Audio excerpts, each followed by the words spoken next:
महाभारत से जुड़े 11 ऐसे अस्त्रों से रूबरू होंगे जिसमें 3 अस्त्र ऐसे हैं जो आज भी हम इस्तेमाल करते हैं। जिस तरफ यह अस्त्र होता है जीत उसी की होती है, भले ही क्यों ना आपके विरुद्ध में वीर से वीर योद्धा क्यों ना हो। धर्म। भगवद गीता में श्री कृष्ण ने धर्म के बारे में कई बातें कही। उनमें से एक था धर्मो रक्षित रक्षिताम, अर्थात जो कोई धर्म का रक्षण करेगा धर्म सदैव उसका रक्षण करेगा। पांडवों ने कभी धर्म को नहीं छोड़ा और कौरवों ने कभी धर्म को समझा ही नहीं, इसीलिए कहा जाता है धर्म का राह कभी मत छोड़ना। श्री कृष्ण के बाद सबसे अधिक बुद्धिमान व्यक्ति कोई था तो वे थे मामाशी शकुनी, जिन्होंने छल के माध्यम से द्यूतसभा जैसे कई अन्य युद्ध जीते। वही दूसरे पक्ष में थे श्री कृष्ण, जिन्होंने भी छल के माध्यम से महारथी भीष्म के जैसे कई योद्धाओं का वध करवाया। श्री कृष्ण और मामाश्री के छल में क्या अंतर था? अंतर यह था कि एक ने अपने स्वार्थ और अधर्म के लिए छल किया तो दूसरे ने धर्म के हित के लिए। इस कलयुग में स्वयं के स्वार्थ और पैसे के मुंह में आकर एक भाई अपने दूसरे भाई के साथ छल कर देता है। इस अस्त्र के सिर्फ 2 ही महारथी थे।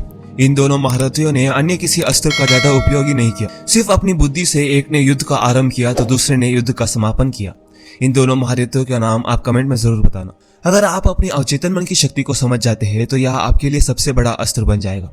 उस ताकत का इस्तेमाल सदैव धर्म के लिए करना, अधर्म के लिए नहीं, क्योंकि धर्म से बड़ा कोई अस्त्र नहीं। वैष्णव अस्त्र सबसे शक्तिशाली अस्त्रों में से एक। इसे भगवान विष्णु के अलावा किसी के द्वारा नहीं रोका जा सकता। नारायण अस्त्र के साथ साथ वैष्णव अस्त्र ब्रह्मांड का सबसे शक्तिशाली अस्त्रों में से एक है। एक बार दागे जाने के बाद इसे किसी भी तरह विफल नहीं किया जा सकता, सिवाय भगवान विष्णु के इच्छा के। राम और श्री कृष्ण के पास यह हथियार था। पशुपतास्त्र। हिंदू धर्म में यह माना जाता है कि पशुपतास्त्र सबसे विनाशकारी हथियार है, क्योंकि यह महाकाली का हथियार था। महाकाली का अर्थ है देवी जो समय से परे है। यह हथियार अर्जुन को भगवान शिव ने दिया था। यह सबसे विनाशकारी हथियार है। इसका उपयोग सबसे पहले भगवान शिव ने त्रिपुरा के विनाश के लिए किया था। यह पूरी मल्टीवर्स को तबाह करने में सक्षम है। रामायण में विश्वामित्र के पास यह शक्तिशाली अस्त्र था। महाभारत में केवल अर्जुन के पास यह हथियार था। वायु अस्त्र। इस अस्त्र को वायुदेव से प्राप्त किया जा सकता है। इस अस्त्र के उपयोग से हवा की दबाव को बढ़ाया जा सकता है। एक वायु अस्त्र के दबाव से लगभग 10,000 से अधिक पैदल चलने वाले सैनिकों को हराया जा सकता है।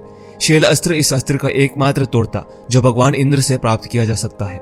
नारायण अस्त्र। यह अस्त्र अजय और दर्दनाक है। इस अस्त्र का इस्तेमाल श्री कृष्ण ने भगवान शिव के खिलाफ किया था जब शिव दृष्ट बानासुर की ओर से लड़ रहे थे। महाभारत के योद्धा अश्वत्थामा ने इसे पांडवों के खिलाफ इसका इस्तेमाल किया। श्री कृष्ण ने पांडवों और उनकी योद्धाओं से कहा कि अगर वे अस्त्र से बचना चाहते हैं तो अपने हथियार छोड़ दे और जमीन पर लेट जाए। भगवान विष्णु के नारायण अस्त्र के प्रति पूर्ण समर्पण एकमात्र इस अस्त्र का तोड़ था। सूर्य अस्त्र। यह अस्त्र चमकदार रोशनी बनाता है जो किसी भी अंधेरे को दूर कर दे और समुद्र के सारे जल को सुखा दे। अर्जुन के पास यह हथियार था और युद्ध के 12वें दिन मामाशी शकुनी के खिलाफ इस अस्त्र का इस्तेमाल किया गया था। ब्रह्मशीर्ष अस्त्र। ब्रह्मास्त्र से भी अधिक विनाश करने में सक्षम। यह एक बार में पूरी सृष्टि को जलाकर राख कर सकता है। महाभारत युद्ध के बाद अर्जुन और अश्वत्थामा दोनों ने एक दूसरे के खिलाफ इस अस्त्र का इस्तेमाल किया। ऐसा माना जाता है कि ब्रह्मशीर्ष ब्रह्मास्त्र का विकास है जो ब्रह्मास्त्र से भी 4 गुना अधिक शक्तिशाली है। यह आग के एक विशाल क्षेत्र के भीतर भयानक आग की लपटों के साथ धधकता है।